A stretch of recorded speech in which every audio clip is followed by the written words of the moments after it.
Fala galera do Força Máxima, sejam bem-vindos a mais um vídeo. Eu sou o professor Lúcio Lobato de Química e hoje eu vou conversar com a galera da terceira série sobre o capítulo 23 de Química 1, beleza? Galera, nesse capítulo a gente vai continuar estudando as substâncias orgânicas, passando para a terceira e penúltima delas, que são os sais. O sal, para Arrhenius, é uma substância que em solução aquosa vai liberar pelo menos um cátion diferente de H+, e pelo menos um ânion diferente de H-. Repara, pode liberar H+? Pode. Pode liberar H-? Também, desde que libere pelo menos um cátion diferente de H+, e pelo menos um cátion diferente de OH-. E os sais, eles são os principais produtos obtidos na chamada reação de neutralização. O que é uma reação de neutralização? É uma reação que acontece entre um ácido e uma base. Você pega um ácido e uma base e mistura. Eles vão reagir, eles vão formar sal e, como outro produto, formar água. Então, ácido mais base forma sal e água. Isso é o que a gente chama de reação de neutralização.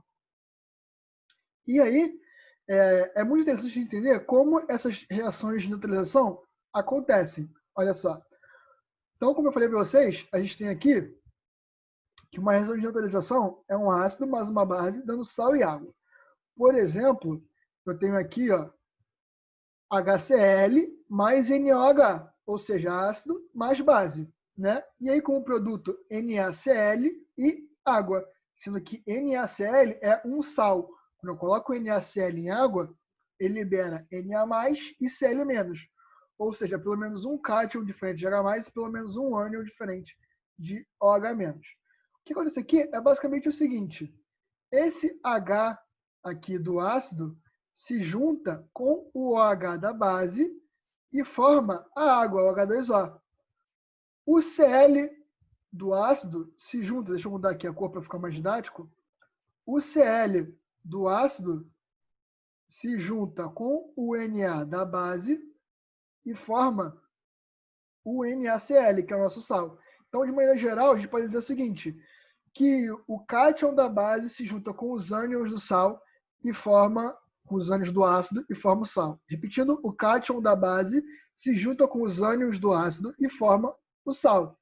Beleza? Então isso que é uma reação de neutralização. Existem basicamente dois tipos de reação de neutralização: a neutralização total e a neutralização parcial. Na neutralização total, o número de H+ é igual ao número de OH-. Como assim? Olha só nesse nosso primeiro exemplo aqui. Eu tenho o HCl mais o NaOH. No HCl, eu tenho um H+. E no NaOH, eu tenho um OH-. Então, a quantidade de H+ é igual a de OH-. Dessa forma, eu vou gerar um sal que não vai ter nem excesso de H+, nem excesso de OH-. Então, a gente tem uma neutralização total. Olha o segundo exemplo. H2SO4 mais MgOH2. Repara que no H2SO4 eu tenho 2 Hs. E no MgOH2 tenho 2 OHs. Então, o número de OH é igual ao número de H+. Eles se juntam. Como eu tenho 2 H+ e 2 OH-, eu vou gerar duas águas. E aí eu vou juntar aqui o que sobrou do ácido com o que sobrou da base, vou formar nosso sal. Nosso terceiro exemplo, olha aqui. Eu tenho H2CO3. Então, eu tenho 2 Hs, que é H2CO3, tem 2 Hs. E aqui eu tenho 2 NaOH. Então, eu tenho duas moléculas de NaOH. Ou seja, se eu tenho duas moléculas de NaOH, cada uma tem um OH-. Então, eu tenho no total 2 OH-. Então, eu tenho 2 H+ com 2 OH-. As quantidades são iguais, a neutralização é total. Como eu tenho 2 H+ e 2 OH-, eu formo aqui duas águas. E aí, sobraram 2 NAs e um CO3. Então, eu junto os dois, forma aqui o Na2CO3, que é o sal formado por essa reação. Já na neutralização parcial, acontece o seguinte: o número de H+ é diferente do número de OH-. Então, eu vou ter no final um excesso de H+ ou um excesso de OH-. Olha aqui nosso primeiro exemplo. É um exemplo de uma neutralização parcial do ácido. Ou seja, vai sobrar H+. Presta atenção. Tem aqui H2CO3 mais NaOH. Repara, H2CO3 tenho 2 Hs. NaOH tenho só um OH. Então, o que vai acontecer é o seguinte. Um desses Hs se junta com o OH e forma água, e o outro H continua junto com o HCO3. E aí o HCO3 se junta com o Na e forma o NaHCO3. Um outro exemplo aqui, ó, H2SO4. Eu tenho 2 H+. E aqui o KOH, eu tenho só um OH-. Então, um H+ se junta com um H e forma uma água. O outro H+ sobra no HSO4, se junta com o K e forma o KHSO4, ok? Já na neutralização parcial da base, eu vou ter agora excesso de OH-. Aqui eu tenho HCl mais CaOH2.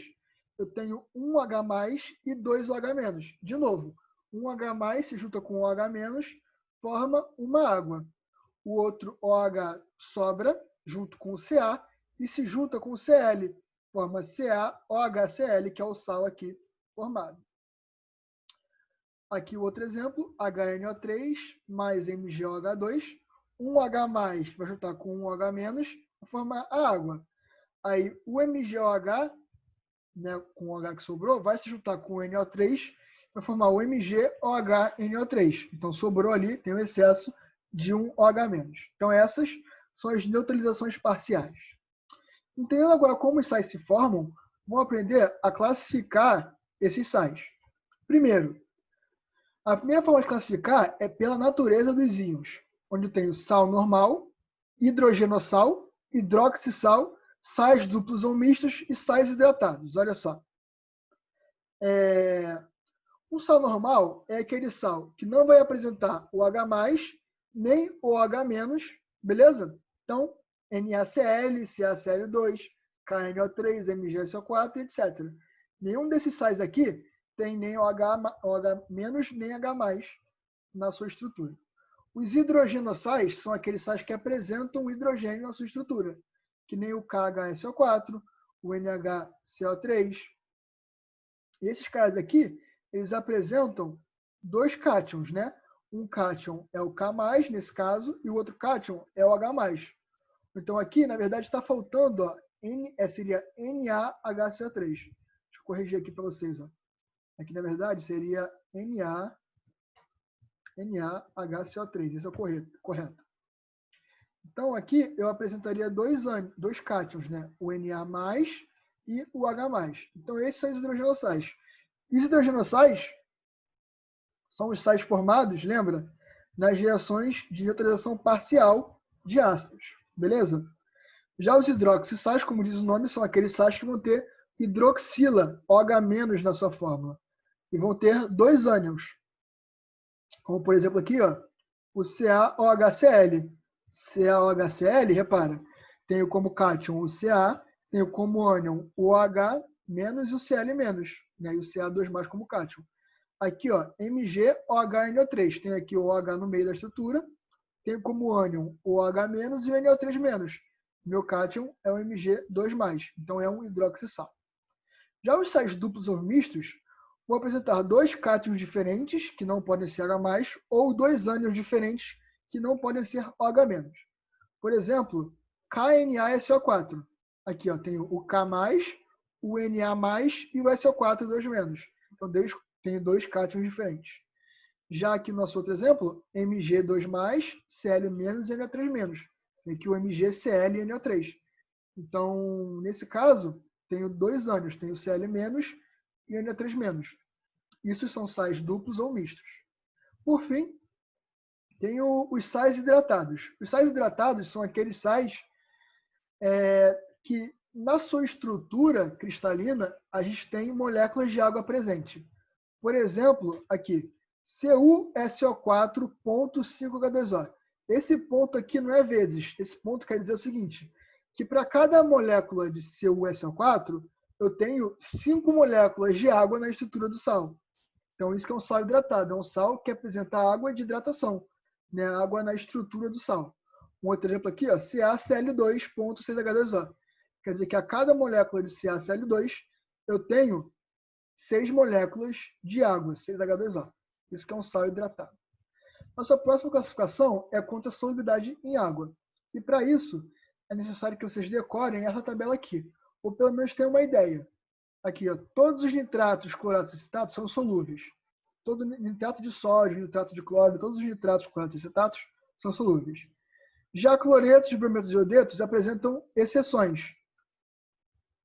A maioria é solúvel, exceto o cloreto de prata, de mercuroso, que é o Ag2+, e o Pb2+. Os sulfatos, alguns são solúveis, exceto o de cálcio 2+, estrôncio 2+, bário, chumbo, mercuroso e assim por diante. Então é importante ter pelo menos uma noção dessa tabelinha aqui, que eu não vou ler ela toda porque não tem necessidade, está aqui escrita. Mas é basicamente decorar mesmo essa tabela para classificar os sais quanto à solubilidade, ok? Por fim, nossa última parte aqui dos sais vai ser dedicada à nomenclatura deles. E aí, a nomenclatura do sal é dividida em nome do ânion, de nome do cátion.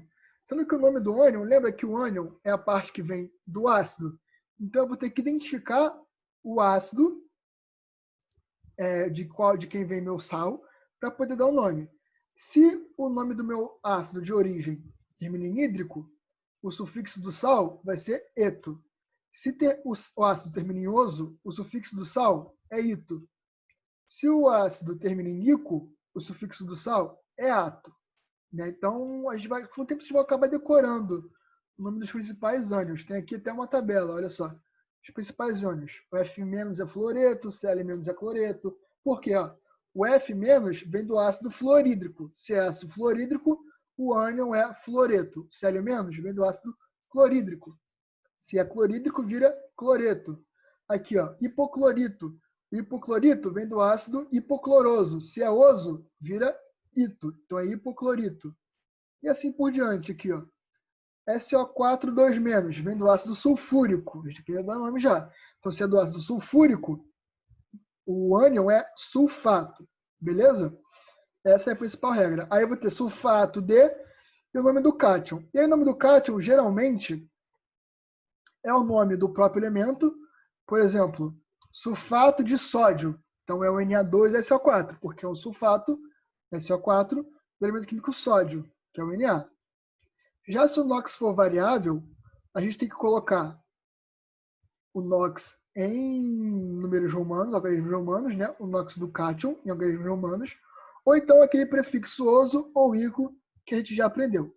Então aqui ó, alguns exemplos, olha só. Sem oxigênio, NaCl. Né? NaCl, o Cl é o cloreto, então é o cloreto de sódio. Cl é CaCl2. Cl é o cloreto e Cl é o cálcio, tem NOx fixo, então é cloreto de cálcio. NH4Cl, Cl é o cloreto, NH4 é o amônio, então é cloreto de amônio. Vamos pegar aqui um que tem a NOx variável, FeCl2. Cl é o cloreto, então é cloreto de, o NOx do ferro aqui é 2, então é cloreto de ferro 2 ou cloreto ferroso. Aqui, ó, FeCl3. O NOx do ferro aqui é mais 3. Então, eu tenho cloreto de ferro 3, ou então o cloreto férrico. Beleza? Porque o NOx do ferro é mais 3. Agora com oxigênio, olha só. ClO. ClO é o hipoclorito. A gente viu aqui, hipoclorito. Vem do ácido hipoclórico. Então, aqui, hipoclorito de sódio, que é o elemento químico daqui da frente. Ó, CO3 vem do ácido carbônico. Se era carbônico, vira carbonato. Então é ácido, então é carbonato de, e aqui o elemento é o cálcio. Beleza? A L2 e SO3, 3. Aqui é o SO3, o NOx do enxofre, é mais 4. Então ele veio do ácido sulfuroso. Se veio do ácido sulfuroso, é sulfito. Aqui o alumínio tem NOx fixo mais 3. Então é sulfito de alumínio. Aqui, ó, NaNO2. O NOx do N, do nitrogênio, é mais 3. Se é mais 3, veio do ácido nitroso. Se era nitroso, que oso, vira nitrito. Então, a gente tem aqui o nitrito de sódio. E assim por diante. Né? Já para hidrogenossais, eu vou ter que colocar o prefixo hidrogeno no nome do ânion. Então, aqui, ó, KHSO4. SO4 é o sulfato. Como tem hidrogênio, vira hidrogenosulfato de potássio. Ou ainda bisulfato de potássio, nomenclatura especial. NaHCO3. Tem aqui, ó, o hidrogenocarbonato de sódio ou ainda o bicarbonato de sódio, que é bem famoso, né? Bicarbonato de sódio. Para hidroxissais, é a mesma coisa. Tem que colocar o prefixo hidroxi. Então, aqui, ó, é o hidroxicloreto de cálcio. Aqui, ó, hidroxinitrato de magnésio. Beleza? Para sais duplos, é só colocar o nome do cátion e o nome do outro, ou o nome do ânion e o nome do outro. Por exemplo, aqui, ó, KNaSO4. Tenho dois ânions, dois cátions, desculpa. Então vai ser sulfato de potássio e sódio. Eu tenho potássio e sódio aqui. Ou então aqui eu tenho dois ânions. Então, cloreto e nitrato, ou nitrato e cloreto de magnésio. Nitrato e cloreto de magnésio. Para sais hidratados, eu dou o nome do sal e coloco a quantidade de água com o prefixo e a palavra hidratado. Então aqui, ó, CuSO4. CuSO4 é o sulfato de cobre 2. Ele tem 5 águas. Então ele é penta de 5 hidratado de água. Né? Aqui, ó, CoCl2.2H2O. Tenho o cloreto de cobalto 2, que Cl é o cloreto, Co é o cobalto, e aqui o nóxido do cobalto é 2. Então, cloreto de cobalto 2, eu tenho 2 águas. Então, é dihidratado. Então, basicamente, são essas as regras para a nomenclatura de sais. Beleza, galera? Então, essa foi a nossa aula de hoje. Espero que vocês tenham gostado e aprendido. Não percam nossa aula ao vivo, onde a gente vai fazer exercícios e tirar as principais dúvidas de vocês com relação ao assunto. Desejo a vocês bons estudos, fiquem em casa e se cuidem. Valeu? Um abraço. Tchau, tchau.